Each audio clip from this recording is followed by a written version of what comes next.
aceptamos. Y la pertinencia es un ejercicio de valoración preliminar, una anticipación hipotética del juicio sobre la prueba. Y aquí es algo importante porque esto básicamente el juez es en lo que se basa, que el resultado se conjetura y no se valora. Con esto, ¿qué quiero decir? Que cuando nosotros estamos haciendo un ofrecimiento de prueba, pues básicamente le tenemos que estar indicando al juez, oye, señor juez, esta prueba nos va a servir para esto, o sirve para esto, o sirve para probar determinado elemento del delito, del hecho.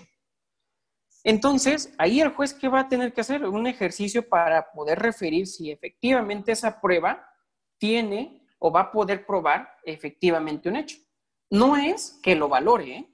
No estamos diciendo que lo va a valorar. Simplemente va a decir, efectivamente, pues aquí María vio a este sujeto llegar, efectivamente vio que le asestó ciertos golpes, ciertas puñaladas, pues creo que sí, posiblemente con este elemento de prueba, pues el juez va a poder tomar una decisión sobre el caso si pasó o no pasó. Es decir, él empieza a hacer ese tipo de conjeturas, empieza a analizar, pues, si esa prueba es relevante o no.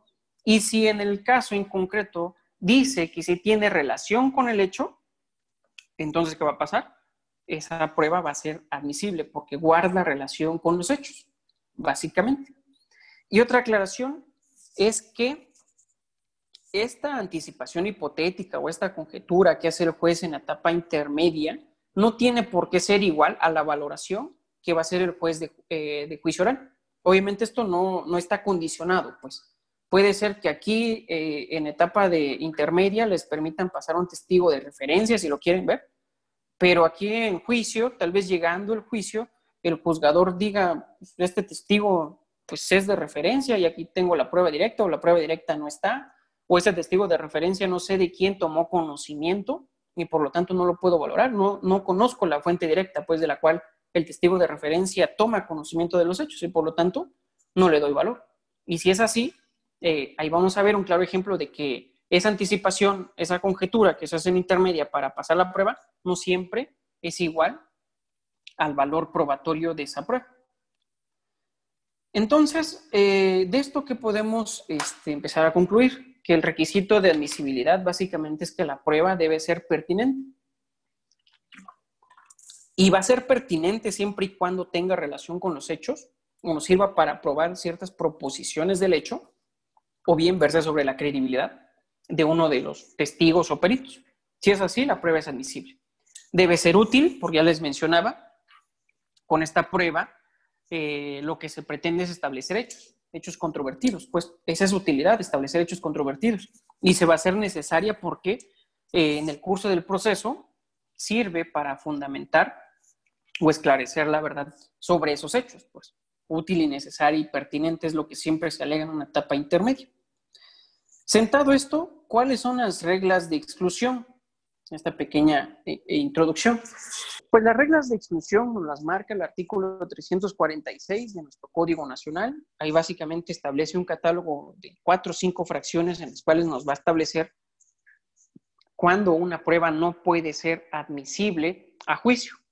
Y esto básicamente es por una razón, porque aquí el ordenamiento procesal pues trata de proteger otros valores distintos a la averiguación de la verdad, de la cual ya les venía mencionando anteriormente. Por ejemplo, la intimidad, relaciones familiares, libertad e integridad. Pero en algunos otros casos va a ser por una cuestión de economía procesal. Entonces, se trata de privilegiar valores o en otros casos por economía procesal.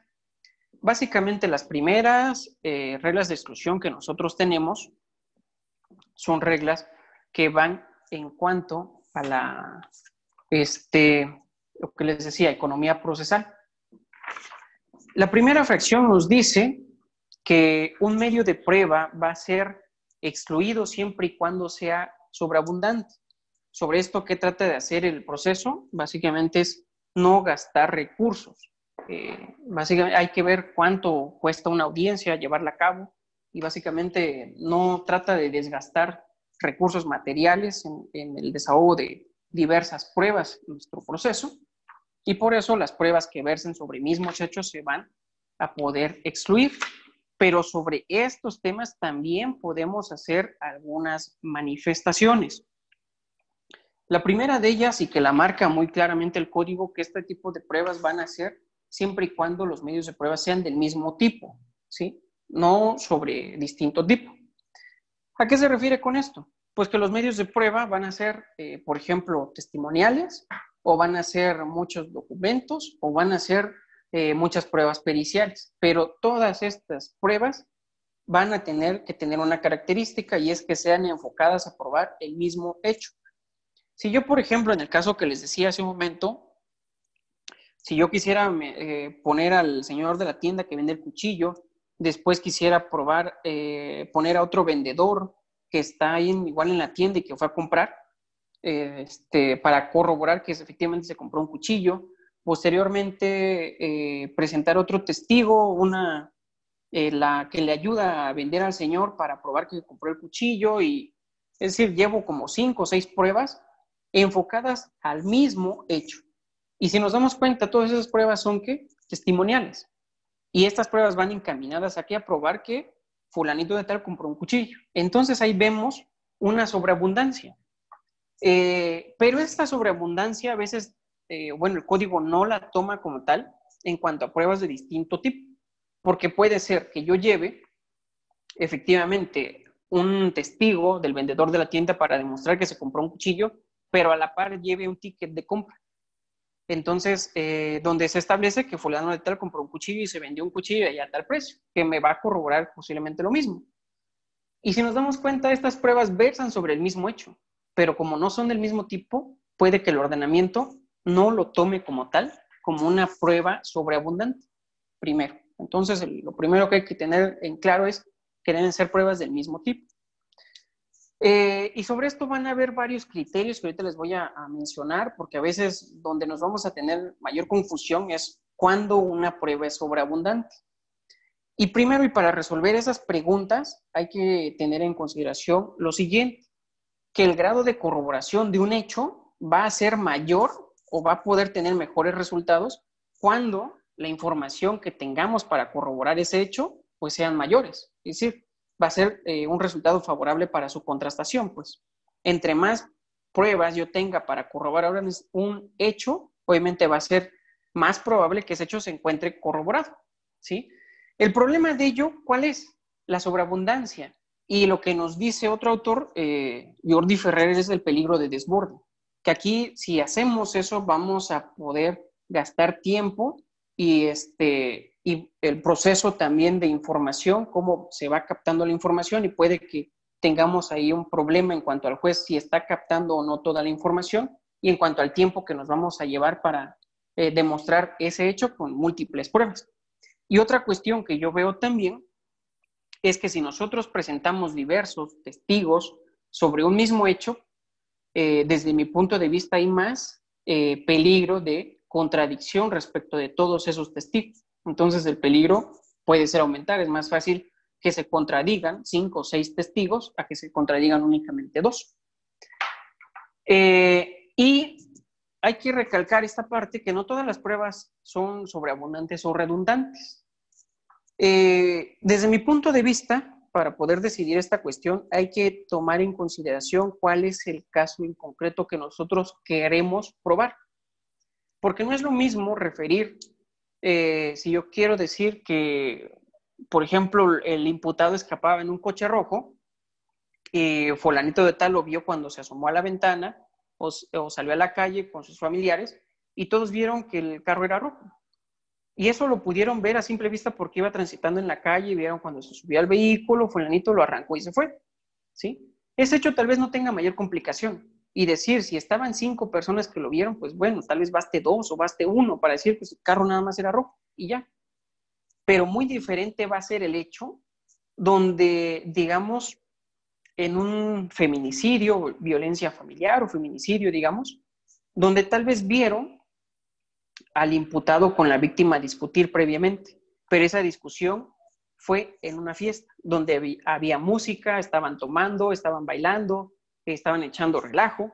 Obviamente, y lo que queremos probar es básicamente que estaba siendo agredida y ofendida por el imputado. Posiblemente si yo presento a un testigo, pues lo van a poder atacar muy fácilmente. Estabas en una fiesta tomando y aún así me dices que escuchaste que le decían groserías o la insultaron y demás. Posiblemente eso no pueda tener tanta credibilidad, pues, a que si viniera un segundo testigo que en esa misma fiesta diga, efectivamente, sí, había música y demás, pero yo también escuché las mismas palabras, o las mismas groserías, o las mismas agresiones. Y un tercer testigo puede aún aumentar la fiabilidad de lo declarado por ese primero y segundo testigo, donde bajo esas circunstancias, en ese contexto, en una fiesta con música, bebidas, obviamente eso lo hace más creíble. Y posiblemente en esos casos necesitemos de un tercer testigo, incluso hasta de un cuarto testigo. Entonces esto depende del caso en concreto. No es una regla general, sino que hay que evaluar cuál es el hecho y las circunstancias de ese hecho para poder decir o poder determinar cuántas pruebas realmente van a ser necesarias en este caso, o cuántas pruebas necesito para poder corroborar este hecho que yo quiero presentar ante el juez. Entonces, el problema siempre que vemos en la práctica es cuánto es sobreabundante. Desde mi punto de vista, la respuesta es depende del caso en concreto. ¿Qué hecho quiero probar? ¿Cuál es la dificultad de ese hecho? Creo que es ahí donde hay que poner atención y no tomarlo simplemente como una regla de decir es que ya llevas 2 testigos, ya el tercero ya es sobreabundante. Desde mi punto de vista, pues no es así, es una cuestión, creo yo, equivocada. Bueno, el segundo elemento para poder excluir el medio de prueba es que sean impertinentes. Básicamente yo les decía que la pertinencia es una característica de la prueba, si no, no sería prueba, básicamente. Y si no se refiere a los hechos controvertidos, pues básicamente esta prueba no va a ser admisible, o bien porque no versa sobre la credibilidad de otros medios de prueba. Y aquí hay que aplicar el test de pertinencia de la prueba. Sobre este tema me parece la última diapositiva. De hecho, se las envié ahí al grupo que lo coordina el compañero Rodo para que le hiciera llegar las diapositivas. En la última me parece que hablamos de este tema de credibilidad. Y lo menciono desde este momento porque si nosotros tenemos prueba que vaya enfocada a atacar la credibilidad de algún medio de prueba, de algún testigo perito, forzosamente tendríamos que ofrecerlo desde la etapa intermedia. Y no decir, me guardo mejor esta prueba y voy a juicio a ver si ahí la puedo ofrecer como prueba sobre prueba o prueba de refutación. Porque en muchos de los casos habría que ver otro test ahí para ver si pasa o no pasa esa prueba de refutación. Entonces, la idea es que desde este momento se ofrezcan todas esas pruebas que sean o que guarden relación con los hechos o bien versen sobre la credibilidad de los medios de prueba, ya sea testigos, peritos o policías. Y desde este momento ya hay que analizar el test de pertinencia de la prueba que les mencionaba hace un momento. Y el otro supuesto que nos habla la fracción primera, inciso C, es que sean innecesarias. Primero van a ser innecesarias porque la prueba pues versa sobre hechos públicos y notorios, es decir, hechos en los cuales está muy claro que sucedieron en la realidad, ya sea que se trate de eventos culturales, eventos naturales, eventos científicos, y que sean conocidos por la generalidad, ¿sí? Entonces, si se habla de hechos públicos y notorios, creo que el ejemplo más claro son desastres naturales. Entonces, básicamente esos hechos no van a necesitar ser probados en juicio. Y esto tiene una razón de ser. Al ser públicos y notorios, obviamente están o entran dentro del conocimiento privado del juez. El juez los puede conocer sin necesidad de tener prueba como tal. Imaginemos el sismo del 19 de septiembre del año 2017, creo que fue aquí en México, que obviamente causó terribles daños. Imaginemos que nos pidieran prueba para probar ese hecho público y notorio y nosotros no presentemos prueba para demostrar que efectivamente tembló. Llegaríamos al absurdo de que en juicio el juez tenga que decir es que no puedo tener por probado en el proceso que estas pruebas o que este hecho hubiera realmente ocurrido porque no me diste o no me presentaste algún testigo que me hablara de ello, pues sería absurdo. Entonces esos hechos públicos y notorios ya como tal no necesitan prueba y se van a relevar. ¿Y cuáles otros van a ser innecesarias? Aquellos que no sean controvertidos. Básicamente, ¿por qué? Porque pueden llegar a un acuerdo probatorio las partes. Esto lo vamos a encontrar en el artículo 345. Los acuerdos probatorios se celebran entre las partes, Ministerio Público, defensa, sin oposición de la víctima o el imputado. Aquí quisiera hacer una precisión. Creo que esto lo tenemos nosotros como experiencia, bueno, al menos yo.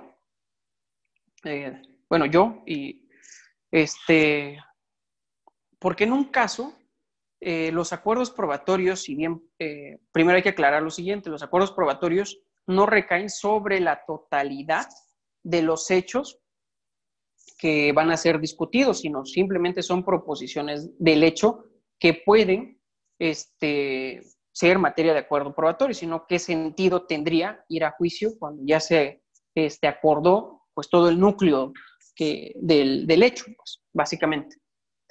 Entonces, estos acuerdos probatorios van a versar únicamente sobre ciertas proposiciones de los hechos. Hechos incluso pueden ser a veces secundarios.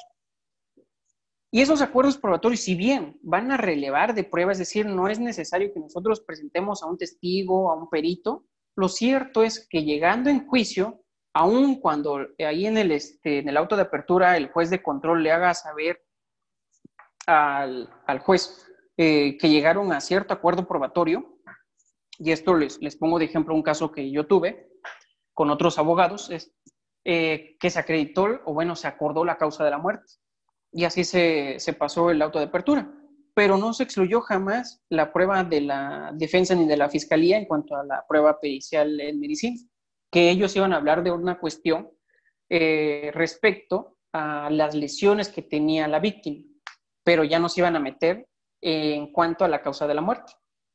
Entonces llegamos a juicio con los abogados que iba, unos abogados del colegio, de hecho, y ahí se contrainterrogó muy bien por parte de los abogados, y se desvirtuó a la perito médico. Después se presentó el perito de la defensa, obviamente muy bien el perito de la defensa y le dieron valor. Pasó algo, digamos, un poco chistoso porque los jueces no le dieron valor a la prueba de la fiscalía, al perito médico, de dónde surgía el acuerdo probatorio. Y de ahí le dan valor al perito médico que viene a establecer unas lesiones completamente diferentes a las de la fiscalía, y básicamente él también decía que eso tenía implicaciones en cuanto a la causa de la muerte. Eso ya nos tocó en juicio. Entonces, lo que hizo el juez es decir que como era un acuerdo probatorio, pues básicamente, aunque no le dio valor probatorio a la perito de donde surge el acuerdo probatorio, pues como ya era un acuerdo de las partes, se tenía que tener por cierto. Aquí nada más hago esta acotación para decirles que los acuerdos probatorios, aun cuando ustedes los celebren en etapa intermedia, tienen que ser materia de valoración por parte del juez.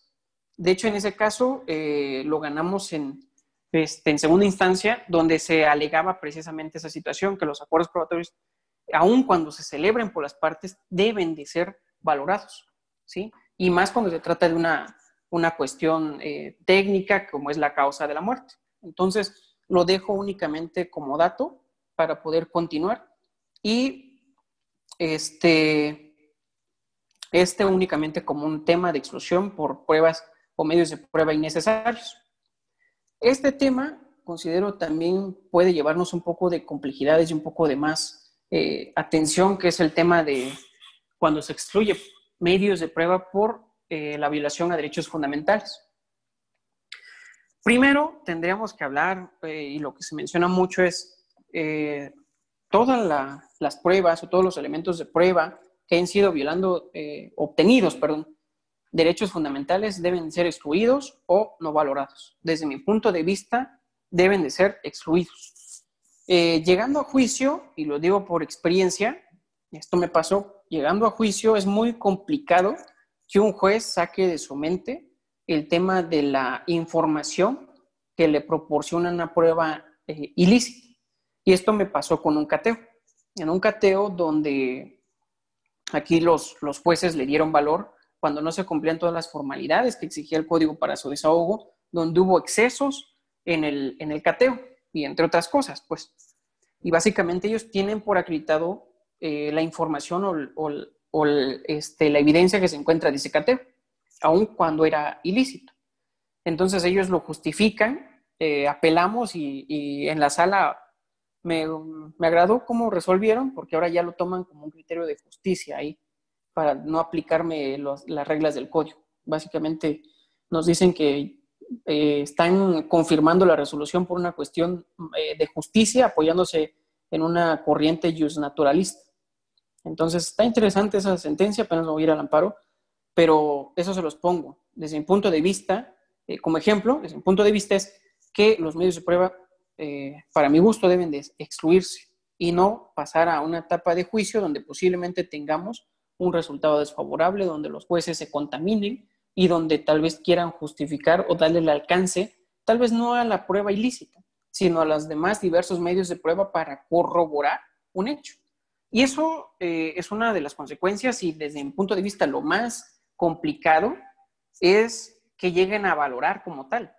En el caso en concreto es, si bien vas a admitir, como es mi caso, vas a admitir la información que deriva del cateo, entonces valora esa información y valora cómo es que la policía llega a tener conocimiento de la casa o el lugar donde van a catear, toma en consideración también cómo se hizo la solicitud, toma en consideración cómo el tiempo en el que se autorizó, cómo se ejecutó, el tiempo que tardaron en ejecutar, cómo se hizo el registro de la casa, cómo se hizo el embalaje o el registro, el aseguramiento de personas, las puestas a disposiciones y demás. Entonces, valórame toda esa información, si es que lo vas a admitir. El problema es que ya no hacen eso.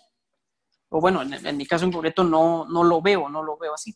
Entonces, esto es como un pequeño caso que tengo y el problema que tendría el hecho de pasar el medio de prueba a la etapa de juicio. Por eso es importante excluirlo desde este momento.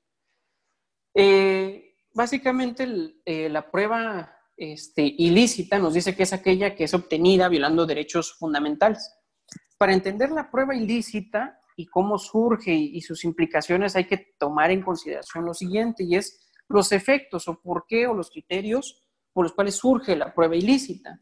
Hay criterios, por ejemplo, en el sistema norteamericano, que surge como un efecto disuasorio. ¿Para quién? Para la policía, para que no siga cometiendo ese tipo de actos. Hay otros sistemas como el nuestro, que no es tanto un efecto disuasorio, y esto lo menciono por lo que sigue a continuación, el siguiente tema, que en nuestro sistema lo que se trata de proteger con la prueba ilícita son derechos fundamentales. Ese es nuestro fundamento, y podríamos decir, ¿por qué no? Evitar que los tribunales obviamente estén juzgando con ese tipo de pruebas ilícitas. Pues, ¿esto qué quiere decir? La integridad judicial. Estaríamos también cuidando eso.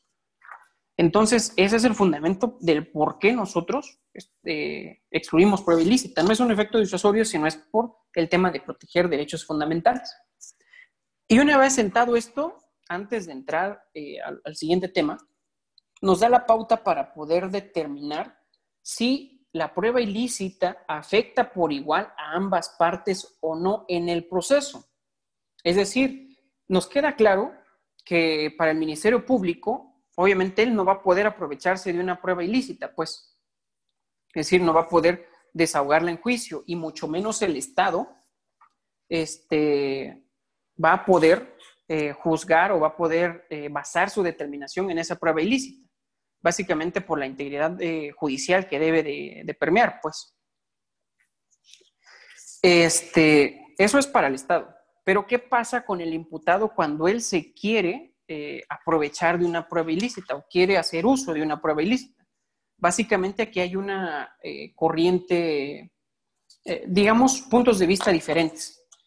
¿Por qué? Porque en el sistema, si nos vamos al sistema norteamericano, como yo les decía, en el sistema norteamericano el efecto es un efecto disuasorio. ¿Para quién? Para la policía. Pero si queremos traer o tomar como fundamento eso, para que aquí el imputado y su defensa se excluya prueba por ese efecto disuasorio, pues nos van a poder aplicar lo que dicen ahí. Pues aquí no te aplico un efecto disuasorio, tú eres imputado y tú eres el defensor. No estoy tratando de hacer que tú con esta exclusión o evites seguir haciendo este tipo de actos, pues no se da. Lo que sí se estaría dando es la protección a derechos humanos. Y aquí vamos a entrar en un tema complejo, de decir si los imputados, si los particulares pueden o no llegar a violar derechos fundamentales. Que desde mi punto de vista, yo lo podría tomar como que sí.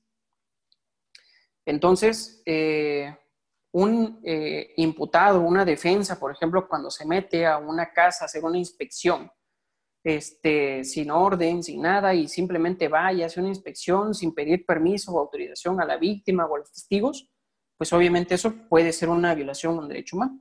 Aunque también me van a decir es un delito, sí, pero aquí lo estaríamos tomando como una violación. Entonces, esos son criterios encontrados, pues. ¿Y cuál es el otro? La otra problemática, si el imputado puede hacer uso de los medios de prueba obtenidos ilícitamente, pero por parte de la Fiscalía, si se puede beneficiar de esos actos ilícitos de la Fiscalía.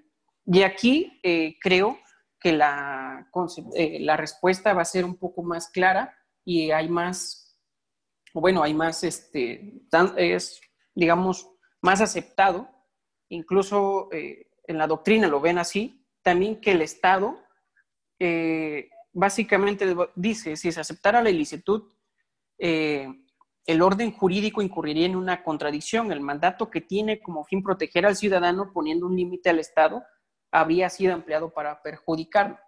Es decir, aquí yo como te impongo límites a mi actuar, ese mismo límite te va a servir para perjudicarte, cuando esa prueba te beneficia y posiblemente pueda servir para decretar tu libertad, pues, o demostrar tu inocencia. Entonces aquí, si te beneficia, puede pasar. Estas simplemente son unas ideas, como les dije en el principio, son temas un poco amplios que necesitaríamos abordarlos a más detalle, pero es la idea y son simplemente algunas ideas en cuanto a la prueba ilícita, si afecta o no a las partes, si un particular puede o no violentar derechos fundamentales. Y recordemos que la prueba ilícita como tal, su concepción, pues no puede en algunos casos admitirse. Y aquí entraríamos en las reglas de las excepciones a la regla de exclusión, que como tal, primero, estas reglas de exclusión no están contempladas en el Código Nacional de Procedimientos Penales, ¿sí? No hay un artículo que te diga, bajo estas circunstancias, esta prueba, aun cuando viole derechos fundamentales, puede pasar. Sobre ese tema, yo les sugeriría más irse a, incluso hay tesis, jurisprudencias que ya hablan, prueba ilícita, y cuáles son las excepciones, que me parece, si no estoy mal, la última que leí, reconocía, me parece, la buena fe, fuente independiente y descubrimiento inevitable, ¿sí? Como reglas de excepción a la exclusión de la prueba ilícita. Y para esto, antes de continuar, hay que hablar del árbol, de la teoría del árbol del fruto envenenado, de las pruebas derivadas, o como otros también lo llaman, del efecto reflejo de la prueba ilícita. Es decir, que todo lo que derive de esa ilicitud va a tener que excluirse del proceso. Y en este caso, por ejemplo, si ustedes hacen, o la policía hace el ejemplo más clásico, yo creo, se mete a una casa sin autorización, y ahí encuentra drogas, armas, y detiene a una persona y encuentra X cosas, ¿no? Entonces, sobre esas armas, sobre esa droga que se encontró, pues sobre eso van a recaer determinadas pruebas. Aquí, ¿cuál es el primer derecho que tenemos que nosotros identificar que se está violentando? La privacidad, el domicilio de la persona, como primer derecho fundamental que se viola ante la intromisión de la policía, o sus papeles, domicilio, familia, libertad. El primer derecho que se viola. Y de ahí hay diversos obtención de pruebas que se van a ver infectadas por esa prueba o esa ilicitud, y de ahí surge la prueba derivada o el efecto reflejo de la prueba ilícita, pues, que deriva de un acto ilegal por parte del Estado y por lo tal, y por tanto toda evidencia que derive o toda prueba que derive de esa ilicitud, pues simplemente se tiene que excluir del proceso, va a estar igualmente viciada. Y sobre eso va a haber ciertas reglas de excepción a la prueba ilícita, como las que les estoy mencionando: vínculo atenuado, fuente independiente, descubrimiento inevitable y buena fe. Que igual otro maestro nos decía que aquí hay que adecuar a nuestro sistema y él hablaba de una supresión hipotética de la violación para ver si podía dejarse o no este tipo de prueba. Pues ahorita me voy a explicar con esto y para ello vamos a explicar brevemente a qué se refiere con estas reglas de excepción a la exclusión. La primera, vínculo atenuado, que nos dice que la ilicitud original pues no llega al elemento de prueba que nosotros queremos que se incorpore. Por ejemplo, si hablamos de una detención ilegal en contra de X persona o de X imputado como posible autor de un homicidio. Ahí hay una detención ilegal, pero ¿qué pasaría si esa persona es dejado por la policía horas después y este mismo sujeto viene al segundo o tercer día a declarar sobre los hechos? Entonces, si nosotros quisiéramos decir es que esta declaración, esta confesión deriva de una ilicitud, por aquí lo detuvieron, donde ya le estaban diciendo que él era responsable del homicidio, simplemente vamos a ver que esa ilicitud, la violación, ese derecho, simplemente no corresponde con la confesión, pues ya por una temporalidad, obviamente, esa afectación primaria no alcanza a la declaración de esta persona. Entonces no guarda una relación y por lo tanto puede ser admisible. Otro ejemplo que nos pone es, por ejemplo, que a un sujeto este digamos, se le encuentra drogas, se le hace una revisión o inspección en un control provisional, se le encuentran drogas, pero este acto realizado por la policía tal vez fue ilegal o ilícito. Simplemente no se cumplieron los parámetros, no había ninguna sospecha para poder hacer la revisión y por lo tanto es ilícito. Pero al momento en que detienen a esta persona, este sujeto le dicen, bueno, es que el sujeto B me vendió la droga.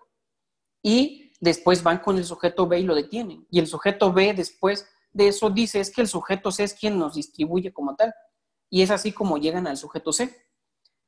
Si tomamos en consideración esto, el sujeto A podría decir que aquí hay una violación a derechos humanos, la ilicitud alcanzaría a excluir la droga que se le encontró. El sujeto B podría referir lo mismo, que a él lo encontraron derivado de la detención ilegal y la confesión que dio el sujeto A. Y podría excluirse la evidencia o la droga o lo que se hubiera encontrado el sujeto B. Pero va a ser más difícil que el sujeto C diga que derivado que al sujeto la detuvieron ilícitamente, pues se le tiene que aplicar esa prueba derivada, pues, o ese efecto reflejo de la ilicitud, con lo cual es muy evidente, creo yo, en este caso, que ya no alcanza la ilicitud al sujeto C, se va diluyendo, pues, o se va atenuando esa violación a ese derecho fundamental. La segunda, que nos habla de fuente independiente, esta básicamente hace referencia a que aquí en el curso de la investigación ya deben de haber en camino investigaciones o actos de investigación que vayan tendientes a descubrir la misma evidencia que se encuentra con el acto viciado o con la actuación que viola derechos fundamentales. Por ejemplo, en el caso de que la policía entre a un lugar sin orden judicial y estos policías no sabían que ya se estaba iniciando, estaba declarando un testigo en la fiscalía que refería que en tal casa estaba la víctima secuestrada. Y ese testigo llegó a la par en que la policía ya tenía planes de ir a la casa y ya iba en camino. Entonces declaran este testigo y el Ministerio Público en automático va a pedir la orden de cateo para revisar esa casa y encontrar a esas personas. Cuando ya estaban en ese inter, pues la policía ya había entrado a la casa y ya había encontrado pues, los objetos o lo que iba a encontrar. Entonces aquí la fuente independiente nos habla de eso, que ya haya causas de investigación autónomos que vayan tendientes o encaminados a encontrar ese objeto. O en este caso, si lo queremos ver en el caso, ya la fuente independiente o los actos de investigación llevan encaminados precisamente a conseguir un orden de cateo y así íbamos a llegar al mismo lugar. No sé si me estoy a explicar en esta parte. ¿Qué se necesita en esto? Que haya una vía o que haya una investigación autónoma e independiente, pues, y eso se necesita que sea actual en el momento de la violación, que haga suponer que obviamente la policía o el Ministerio Público iba a dar con el resultado de la información, aún suprimiendo esa violación a ese derecho humano. La buena fe, pues básicamente aquí habla de la policía. Aquí no sé si aplique tanto, de que la policía actúe siguiendo las reglas, normativa, y que actúe con bases razonables para creer que está haciendo, cumpliendo sus funciones, pues, ¿sí? ¿Cuál sería el caso? Por ejemplo, creo que el caso más común es que vaya la policía pasando sobre una casa y escucha gritos y demás, de una persona pidiendo ayuda. Ellos piensan que están golpeando a una mujer, incluso es una de las que se ven ahora, de una patrulla rosa, y escuchan gritos de mujer, entonces ingresan a la casa pensando que está cometiendo un hecho delictivo en ese momento, y cuando ingresan se dan cuenta que tal vez es una película, pero al ingresar se dan cuenta que ahí tienen armas y tienen droga. Entonces, ahí se podría estar actuando de buena fe, o se podría actualizar esa excepción de buena fe, donde hay bases razonables para creer que estaban actuando en su deber, y hay un error o ignorancia por parte de la autoridad, ¿sí? Pensando precisamente que se está cumpliendo con un deber. El descubrimiento inevitable, esta se parece mucho a la de fuente independiente, pero no es lo mismo. En la fuente independiente se necesita el curso de una investigación y que esa investigación sea actual. En la en el descubrimiento inevitable, simplemente es una cuestión hipotética, pues, hipotéticamente factible, que la policía posiblemente iba a llegar a ese lugar. En el mismo ejemplo que les puse hace un momento, imaginen ya no que el testigo está declarando ante la fiscalía cuando estas personas están ingresando al domicilio, sino que, digamos, este testigo tenía la intención de ir a declarar y referir que efectivamente la casa que habían registrado, ahí estaban detenidas unas personas o tenían armas, droga, lo que sea. Pero ese testigo pues, tenía la intención de ir, pero no tenía la intención de ir en ese momento, sino tal vez él iba a ir mañana o más tarde. Entonces, ahí se podría tomar como un descubrimiento inevitable, porque es hipotéticamente factible que la policía, teniendo esa declaración, declarándolo al Ministerio Público, con eso iba a tener elementos para pedirle un decateo y llegar a dar con evidencia y poder ingresar al domicilio, llevar a cabo el cateo y dar con evidencia. Entonces, ahí hipotéticamente iban a dar con esa prueba. Por eso se habla de descubrimiento inevitable. Y el último tema, de la que podemos ver aquí como excepción, es la proporcionalidad, que esto básicamente va en cuanto a valores, en cuanto a la infracción, en cuanto a la gravedad de la lesión del derecho humano y lo que se trata de proteger. Aquí vamos a entrar a ver casos, por ejemplo, de terrorismo, de delincuencia organizada. Vamos a ver cuál incluso va a ser la afectación y qué es lo que se quiere resguardar o en este caso privilegiar. Y por lo tanto puede aplicarse la excepción de proporcionalidad. Y les decía, algunas personas toman estas excepciones simplemente como una supresión hipotética. Esas excepciones vienen, siento yo, más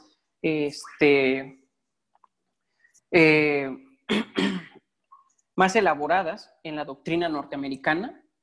Entonces ahí es donde podemos encontrar más material respecto a este tema. Incluso en la bibliografía lo menciono, diversos libros que hablan de prueba ilícita para que lo podamos checar.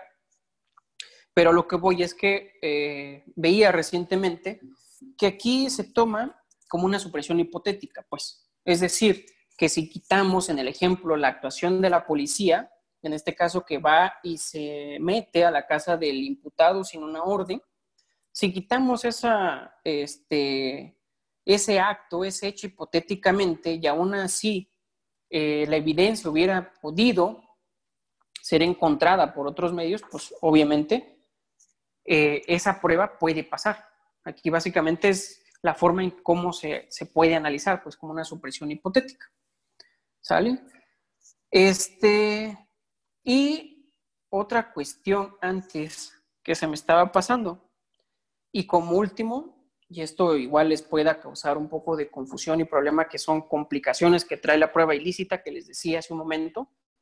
Primero, si afecta por igual a las partes, si el imputado y su defensa pueden cometer derechos, perdón, actualizar alguna hipótesis de una violación a un derecho fundamental. Y la siguiente, un tema igual complejo que podríamos ver es si quiénes están legitimados para pedir la violación a derechos fundamentales. Me explico. ¿Qué pasaría si para dar con el imputado tienen que meterse a la casa de una persona ajena, digamos el vecino del imputado, y desde ahí estarlo espiando para ver si ahí tiene drogas, si tiene a las víctimas, si tiene armas y demás? El imputado, en ese caso, podría alegar la violación al derecho humano de su vecino. Ese es un tema, podríamos decir, un poco complejo. ¿Por qué? Porque como tal la afectación al derecho fundamental no es en la esfera del imputado, sino es en la esfera de su vecino. A su vecino se le violó la privacidad, la intimidad y demás. Entonces, ¿puede o no puede el imputado pedir la nulidad, la ilicitud de esos actos de investigación? En el caso en concreto, yo lo veo un poco complejo desde mi punto de vista, pero tratándose de una cuestión de derechos humanos y desde mi punto de vista como defensor, obviamente, pues yo lo alegaría y yo diría, yo lo puedo argumentar. Y básicamente, ¿cuál va a ser el fundamento? Que aquí la prueba ilícita, pues no estamos tratando de hacer un efecto disuasorio, sino estamos tratando de tutelar derechos fundamentales, tratar de tutelar la integridad de la integridad judicial, que todas las pruebas sean lícitas, que no haya error en cuanto a su determinación, proteger derechos humanos. Y entonces, yo diría, puedo argumentar porque se violaron derechos humanos. Y entonces, desde mi punto de vista, yo podría decir, lo puedo alegar, aun cuando la violación a ese derecho fundamental no haya sido en persona. Pero entonces ahí podría ser un tema debatido que lo dejo a su consideración para tal vez una plática posterior, que les digo, son 3 temas interesantes que plantea la prueba ilícita. La otra es que hayan sido declaradas nulas. Aquí básicamente nos pide un requisito y vamos a hacer también una diferenciación entre pruebas ilícitas y pruebas ilegales. Las pruebas ilícitas, ya les venía diciendo, son aquellas que son obtenidas en violación a derechos fundamentales. Y las pruebas ilegales son aquellas que contravienen las formalidades señaladas para el código. Pues, si hablamos de un cateo, si hablamos de registro de vehículos, si hablamos de inspecciones de cadena de custodia, puede ser que los actos no cumplan las formalidades que exige el código. Entonces, ahí tendríamos que ver si esos actos pueden ser saneados o convalidados. La prueba ilícita como tal viola derechos fundamentales, no puede ser saneada ni convalidada, se puede decretar su nulidad, ya sea petición de parte o de oficio, siempre y cuando el juez se pueda percatar de esa violación. Pero en los actos ilegales no sucede eso. Como son violaciones, o bueno, son contravenciones a las formalidades del código, estas se pueden sanear o convalidar, pues. Si hablamos, por ejemplo, de una formalidad que es la cadena de custodia, porque no vienen firmas o no viene el nombre del policía que inició la cadena de custodia y el perito que no firmó, pero sí viene su nombre. Entonces, ustedes pueden pedir la nulidad de ese acto si no se cumplieron las formalidades que nos exige para llevar a cabo la cadena de custodia. Pero, ¿qué pasa? En esos actos o actuaciones, estas se pueden sanear o se pueden convalidar. Sanear sería quitar el vicio que tiene. Y entonces, si yo le advierto, le voy a decir, oye, saneame este defecto. Es decir, ve y que te ponga aquí la firma el policía y luego ve y que ponga el nombre el perito, que a veces en muchos de los casos no se hace y se llega a juicio esperando que ese error pues nos pueda ayudar a restarle valor tal vez al objeto o al indicio, porque no viene como tal una firma o un nombre en la cadena de custodia, que eso ya podría ser de estrategia.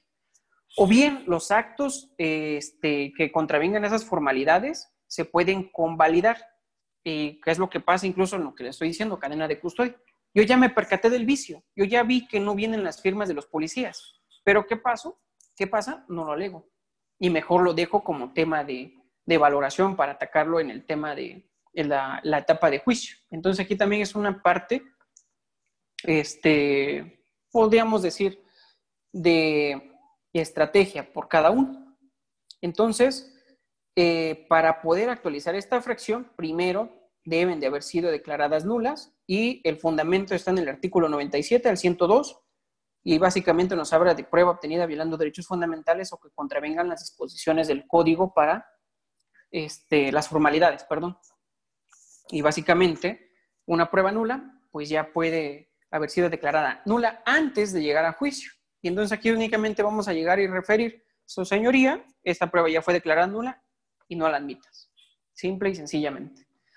Y otra cuestión, yo les aconsejaría, y eso se los digo igual porque me pasó, siento que a veces es mejor si hablas de prueba ilícita declararla nula previo, ya sea al debate de exclusión propio de la prueba, donde se va a ver la admisión y exclusión. Yo diría incluso previo hagas esa declaratoria de nulidad. Y esto se los digo porque a mí me pasó, donde yo llegué a una audiencia intermedia, la estábamos desahogando, la juez nos dijo, bueno, vamos a pasar entonces al debate para admitir y omitir, ofrecer y admitir medios de prueba, o en su caso excluirlos. Entonces yo le dije, quiero hacer un incidente. Recuerden que los incidentes de prueba ilícita se pueden hacer en cualquier momento, no hay ninguna regla para eso. Yo llegué y le dije, quiero hacer este planteamiento, quiero excluir, y ahí básicamente eran 3 pruebas, me parece. Eran 2 cateos y no recuerdo cuál era la otra. Un cateo lo logré excluir, otro cateo lo logré limitar y de ahí todas las pruebas derivadas. Que esas pruebas todavía no me pronuncié ahí en ese incidente, sino simplemente declararme la nulidad de estas pruebas. Y la juez lo hizo así.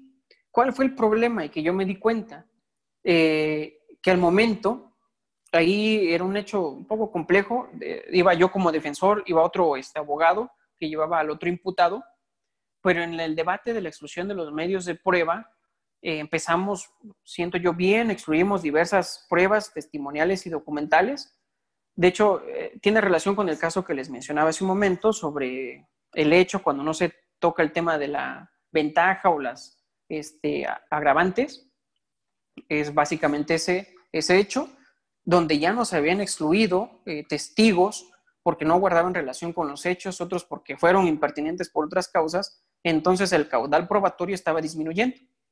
Ahí, como yo tenía el uso de la voz, pues logré excluir diversas pruebas. Aquí, como no pedí como había pedido la nulidad de actos por pruebas ilícitas, entonces, obviamente, ya en el debate de la exclusión, ya de los diversos medios de prueba, ya dije nada más que estos se excluyen, porque derivan de esta prueba ilícita que ya fue declarada nula previamente, y así lo hizo la juez. Y entonces, esa es mi teoría. Y lo que vi con mi contraparte, y eso es lo que se los comento, es que llegado el momento en el que él también quiso hacer la exclusión de diversos medios de prueba, siento, y así fue muy perceptible, de que el caudal probatorio por parte de la Fiscalía estaba disminuyendo. Y la prueba que él quería quitar o quería que se excluyera una nueva prueba que básicamente venía a beneficiar a su imputado porque ya no iban a tener de dónde señalarlo, pues era un tema de un aseguramiento. Entonces la juez simplemente, aunque le argumentó bien y aunque le dijo por qué se debería de excluir, cuando él hizo su planteamiento, simplemente le dijeron, o como decimos vulgarmente, le dieron palo. Y eso se los comento porque siento yo que sí fue muy evidente que al disminuir el caudal probatorio, pues se dieron cuenta que estaban dejando casi, no sin prueba, pero sí disminuyó casi a la mitad del caudal probatorio de la Fiscalía. Entonces, yo como consejo, al menos lo diría, si son este tipo de pruebas o si van a hacer el planteamiento, mi punto de vista sería a veces hacerlo antes. A veces he visto en unas audiencias, y aquí no me dejarán mentir mis compañeros abogados, que a veces los criterios de los jueces es que todo pase y que todo sea tema de valoración. Entonces, si tienen a veces o encuentran un juez que tenga ese criterio de que todo pasa, todo es materia de valoración y no haces ninguna exclusión, no depuras las pruebas, pues entonces sí tenemos un problema. Y si todavía a eso le aumentamos que el juez ve que está disminuyendo el caudal, que las pruebas tal vez más fuertes se fueron, y todavía pretende seguir quitando, puede que hasta ahí te pongan un límite, pues. Entonces eso se los dejo como una simple experiencia que nos ha ido ocurriendo en el litigio. Otro de los puntos, que me parece esta es la última fracción que contempla el artículo 346, es que refiere que sea aquellas, o se van a excluir aquellas que contravengan las disposiciones señaladas en el código para su desahogo. Aquí no nos establece cuáles, pero podemos diferenciarlas. Por ejemplo, si se ofrecen documentos, pero no se ofrece un testigo de acreditación, entonces esa prueba va a llegar a juicio, pero no hay forma de cómo incorporarla. Pues recordemos que en un juicio todos los documentos necesitan un testigo de acreditación, necesitan, me parece eso lo menciona el artículo 387, que previo a mostrarse y admitirse una prueba documental debe de venir un testigo a hablarnos sobre el documento. Y si no se da ese requisito, pues obviamente no va a pasar. Y si no está el testigo de acreditación, es decir, no fue admitido, en consecuencia, ¿qué pasa? Los documentos también van a ser excluidos. ¿Cuál es otra? Las pruebas que no puedan practicarse en el curso del proceso con la debida aplicación del principio de contradicción, por ejemplo, testigo de referencia y de oídas. Básicamente, habrá excepciones, me queda claro, hay excepciones al testigo de referencia, el código menciona cuándo se pueden ofrecer esos testigos de referencia, incluso puede llegar a juicio y ofrecer un testigo como tal de referencia, pero si yo en el curso de la audiencia intermedia me doy cuenta que tengo a la fuente directa de la información, entonces se hace innecesario un testigo de referencia y más allá un testigo de oídas, que yo lo diferencio así. El testigo de referencia es el que toma conocimiento de la fuente directa y el testigo de oídas toma conocimiento de los hechos, pero de una fuente diversa al testigo directo. Incluso el testigo de oídas puede tomar conocimiento del testigo de referencia y el testigo de referencia a su vez tomar conocimiento del testigo directo, ¿sí? Pero si ya tengo al testigo directo, ya lo admitieron, entonces no debo, o yo siempre peleo, si ya me admitiste al testigo directo, así sea uno, no debes por qué admitirme a más testigos de referencia. Y ese problema siento que lo vemos mucho en delitos sexuales. En delitos sexuales sabemos que se llevan sin, pues obviamente, sin presencia de testigos, en la intimidad y demás, ¿no? Ocultando el hecho o el acto. Pero entonces, si tú ya tienes a la víctima que te está declarando, ¿qué pasa? Que también te admiten a la persona en la cual la fuente directa le habla y en ese momento le dice, ¿sabes qué? Abusaron de mí. Y la admiten y lo peor es que lo toman o lo valoran como que este testigo de referencia va a corroborar a veces, así lo toman, el hecho y no tanto las manifestaciones o el estado de la víctima. Entonces hay que tener cuidado en esa parte respecto al testigo único. Y hay que ver si con ese testigo único se cumple o no con esa mínima actividad probatoria que nos habla determinados autores. Hay un libro que igual se los menciono aquí en la bibliografía, La mínima actividad probatoria, de hecho se llama, sobre el testigo único. Pero la regla aquí es que ese testigo de referencia de oídas no debe de pasar, básicamente, ¿por qué? Porque la información que nos puede ingresar pues es de baja importancia o de bajo, como lo dicen unos, valor epistémico. Si tienes a la fuente directa, pues obviamente se hace innecesario el testigo de referencia. ¿Y esto por qué viola las disposiciones señaladas en el Código para su desahogo? Porque básicamente no se va a aplicar el principio de contradicción, pues al testigo de referencia y de oídas no le vas a poder confrontar sobre los hechos. Básicamente es eso. Otro punto que podemos ver aquí son las actas, entrevistas, informes policiales o dictámenes periciales que nosotros los querramos ofrecer como documentos. Obviamente hay una restricción que estas actuaciones pues no tienen ningún valor y por lo tanto no van a poder ser admisibles, pues la entrevista o el dictamen o el informe pericial. Entonces, este tipo de pruebas debe de excluirse. Salvo, obviamente, salvo excepciones. si se tratara, por ejemplo, de en el momento en el que el imputado o el testigo ha fallecido, ya no se cuenta con la fuente directa, pues bueno, puede ofrecer su declaración. Aquí igual les comento brevemente, hay que tener cuidado cuando tal vez la fuente directa ha fallecido y lo que se pretende ofrecer ahora es al policía que declara a la víctima.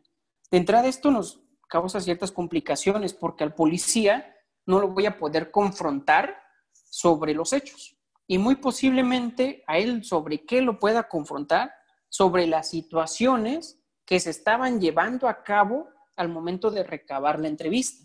Entonces, ahí se va a ver limitado, obviamente, el derecho de contradicción. No lo voy a poder contradecir en cuanto a los hechos o en cuanto a lo que percibió el testigo, sino más, lo más que podría hacer es confrontarlo en cuanto a las condiciones en las cuales toma esa entrevista. Lo mismo puede pasar en dictámenes periciales, cuando el perito, por ejemplo, fallece o ya lo que me pasó recientemente en un debate, que el perito ya no trabajaba en la fiscalía. Y ahí me querían ofrecer un testigo, a un perito, para que incorporara el dictamen pericial, pero además que hablara del dictamen pericial. Lo que se conoce como metaperitaje. Es decir, querían que el perito viniera y hablara de diversos términos y cuestiones. Afortunadamente ahí nos lo limitaron, se incorporó únicamente por lectura del documento y nada más. Si no, hubiera sido también complejo confrontar al perito que viene a hablar sobre el primer dictamen. Esa es una cuestión igual compleja. Básicamente, y empezando por los estudios que pueden tener ambos peritos, pues ahí puede haber una marcada diferenciación. La experiencia obviamente no va a ser la misma y las interpretaciones basadas en la experiencia y conocimientos pueden llevar a uno y otro perito a una cuestión totalmente diferente. Entonces, son solo unos comentarios. Y más adelante ese artículo 346 nos viene señalando que en casos de delitos sexuales, la cuestión o la conducta sexual de la víctima o la prueba que vaya encaminada a la conducta sexual, pues no puede ser admitida. Esto igual tratando de tutelar diversos derechos o diversos derechos, como es la intimidad de la víctima, ¿no? Sin embargo, yo soy de la idea de que aun cuando está esa limitante, sí pueden ofrecerse diversos medios de prueba para acreditar la conducta sexual previa de la víctima. Primero, si tenemos alguna prueba que trata de impugnar el testimonio de la víctima, por ejemplo, motivos para mentir, pues. En un caso, por ejemplo, imaginen que tal vez una víctima había tenido su primera relación sexual y después viene otra persona quien acusa de violación y básicamente ella su motivo para mentir y demás era porque ya había tenido su primera relación sexual, había un motivo de que no quería que sus papás la descubrieran, etcétera, etcétera. Es decir, algún motivo, pues algo para incriminar a una persona y mentir. Si trata de impugnar el testimonio de la víctima respecto a motivos para mentir en su conducta sexual, obviamente esto puede ser admisible. Cuando también se pueda tratar de la conducta previa entre la víctima y el acusado, o cuando se trate de conducta sexual previa de la víctima, pero con tercera persona. Me explico. Hablando de la conducta sexual previa de la víctima y acusado, este caso no lo llevé yo, me hubiera gustado llevarlo, pero involucraba la conducta sexual previa de la víctima y el acusado. Porque este era un matrimonio en el cual ellos empezaron a tener relaciones sexuales, empezaron a hacer juegos y demás, en el cual pues ellos se amarraban, se flagelaban, se golpeaban, se ahorcaban y demás. Entre ese juego sexual, pues ellos quisieron experimentar otra cosa y empezar a hacer tríos. Y se pusieron de acuerdo, llamaron a otra persona, básicamente fue mujer, y cuando la esposa ve tener relaciones sexuales a su otra pareja, pues como que se puso celosa, como que ya no le gustó, y lo fue a denunciar, y lo denunció por violación. Entonces ahí, en ese caso, se tuvo que hablar de la conducta sexual previa de la víctima y el acusado para referir cómo eran sus relaciones. Y ese, hasta donde tengo entendido, no fue ni siquiera vinculado a proceso. Entonces hay una excepción, conducta sexual previa de la víctima y el acusado. O bien que todo había sido con consentimiento. Por ejemplo, todas las relaciones han sido con consentimiento y nos vamos a la conducta sexual previa de la víctima y acusado, obviamente. O bien cuando se trate de probar conducta sexual con otra tercera persona. Por ejemplo, cuando hay material incriminatorio de que no fue el imputado quien tuvo esa relación sexual con la víctima por la cual se le está acusando, sino fue otra persona, pues fulanito de tal. Y hay elementos para corroborar. Entonces, se podrá incluso corroborar con una prueba química para ver el líquido seminal, proteína P30 y para determinar que esto corresponde a otra persona. Entonces, esto lo vuelve admisible, aunque verse sobre la conducta sexual de la víctima. Entonces, son 3 excepciones que podemos tomar en consideración para que se nos admita ese tipo de pruebas. Y específicamente en delitos sexuales, en los cuales siento que sí tienen cierta complejidad en el proceso. Y otros supuestos que yo aprecio y que no están contemplados en el Código Nacional, básicamente son los privilegios, como le llama la doctrina norteamericana, y que también los tenemos en nuestro Código Nacional, artículo, me parece, 362, y esto lo pone como una regla de exclusión. Si nosotros nos vamos a la literalidad de ese artículo, si no estoy mal es 362, puse 361 y 362, porque nos dice en qué supuestos, y así lo refiere el artículo, no podrán admitirse estos medios de prueba. Y básicamente son cuando tratan de privilegiar las relaciones familiares o la amistad, entre otras cosas. Y eso lo dice la primera parte del artículo 362. Textualmente refiere: es inadmisible el testimonio de personas que respecto del objeto de su declaración tengan el deber de guardar secreto con motivo de conocimiento que tengan de los hechos en razón de su oficio, profesión, religión, abogados, entre otros. Entonces ahí tenemos una regla de exclusión. Si ofrece en contra del imputado, pues simplemente hay que referirnos al artículo 362, deber de guardar secreto. Aquí dice, es inadmisible el testimonio, por lo tanto lo tienes que excluir, salvo que existiera evidencia donde el imputado ya ha liberado de ese deber de guardar secreto a esas personas que se enuncian ahí. Si es así, pues obviamente, aunque lo aleguemos, si ya están liberados de esa obligación de guardar secreto, van a ser admisibles. Y si no, se tienen que excluir. Y esa es la regla. Que como tal yo la veo, no aparece en el artículo 346, pero lo tenemos ahí en el artículo 362. Básicamente es un tema de interpretación únicamente. La prohibición de incorporar antecedentes procesales, esto viene en juicio, artículo 384. Básicamente hablaríamos de todos los fracasos y estos fracasos en cuanto a salidas alternas. Si estas personas quisieron llegar a un acuerdo reparatorio, no se pudo, a una suspensión condicional del proceso y tampoco se pudo, y quieren ofrecer información respecto a esos acuerdos fracasados o antecedentes, obviamente van a tener que ser excluidos. La regla es el artículo 384. Y lo dice, prohibición de incorporación de antecedentes procesales. Yo lo veo como una regla de exclusión, si vienen documentos, pero también lo vería como una regla de prohibición para que se le hagan preguntas en un interrogatorio o en un contrainterrogatorio. Entonces es una regla importante que hay que tener en consideración. Yo lo tomaría como regla de exclusión de medios de prueba o bien como una regla para evitar hacer preguntas en juicio al imputado o a la víctima. ¿Qué otra cuestión? Y esto tal vez pueda ser un poco debatido, que no viene un artículo como tal en el Código Nacional, pero a veces los plazos procesales sí juegan como una regla de exclusión. Es decir, nos estamos refiriendo a aquella prueba, por ejemplo, que no es descubierta por la parte contraria y que tampoco es ofrecida respetando los plazos procesales. ¿Qué pasaría, por ejemplo, en el caso del Ministerio Público, que nos quiere presentar o quiere ofrecer diversos medios de prueba que no descubrió? Entonces aquí puede ser que tengamos un criterio tal vez no nos pongamos de acuerdo. Y lo que he visto es que muchas veces depende del juzgado en el cual nos encontremos. Me ha tocado jueces en los cuales yo he llegado y argumento, ¿sabe qué, señor juez?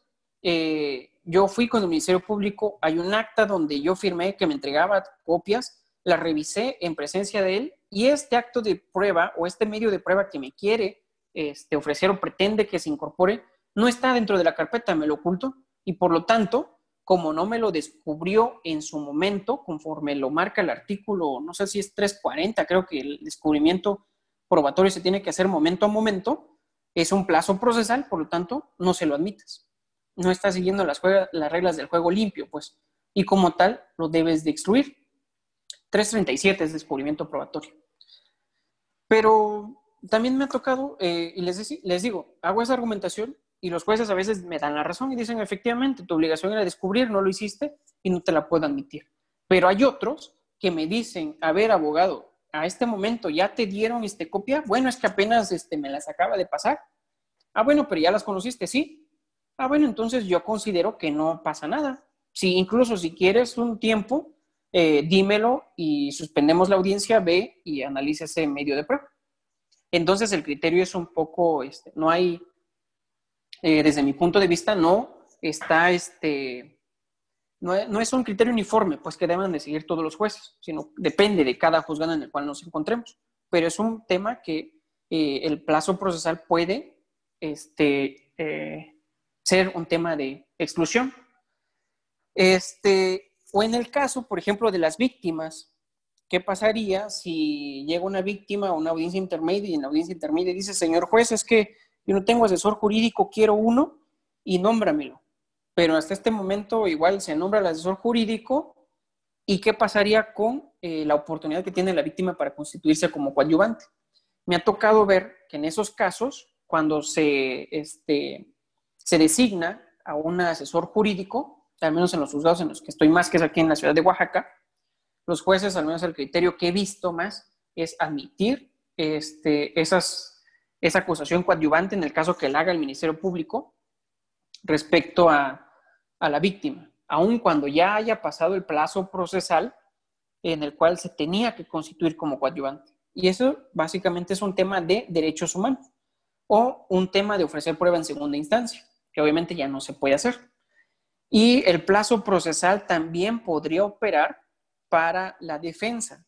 ¿Qué pasaría si la defensa igual no descubre su prueba o no contesta el escrito de acusación en tiempo y forma? Y esto igual ya lo he visto pasar. Había una tesis que nos indicaba que si el imputado no ofrecía o no descubría o no contestaba la acusación en el tiempo que le establecía la ley, que eran, me parece, son 10 días, que es la contestación de la acusación, básicamente establecía esa tesis que eso o esas pruebas que él quisiera ofrecer no iban a ser admisibles. ¿Por qué? Por no respetar los plazos procesales. Los plazos procesales se tenían que respetar. Entonces, es un tema debatido.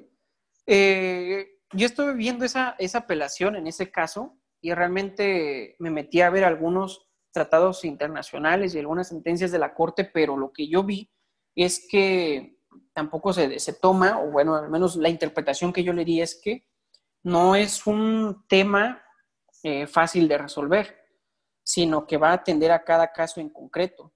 Porque si aquí el imputado, por ejemplo, ya tiene a su mismo abogado, ese abogado estuvo en la audiencia inicial, vio que lo vincularon, pidió el plazo de 6 meses para la investigación complementaria, jamás cambió de abogado ni nada, él ha estado incluso pendiente y promoviendo y demás, y aún así ese abogado con ese tiempo no cumplió con su descubrimiento como tal, puede, o dice la ley, o bueno, el criterio que estaba leyendo es que en esos casos no hay ninguna violación a un derecho como tal, porque el tiempo y los medios para preparar su defensa, pues ya se lo diste. Y si no hizo su descubrimiento en tiempo y forma, ya es una cuestión imputable al imputado y su defensa, pero ya no es imputable al Estado, dice, porque como tal ya le respetaste su derecho.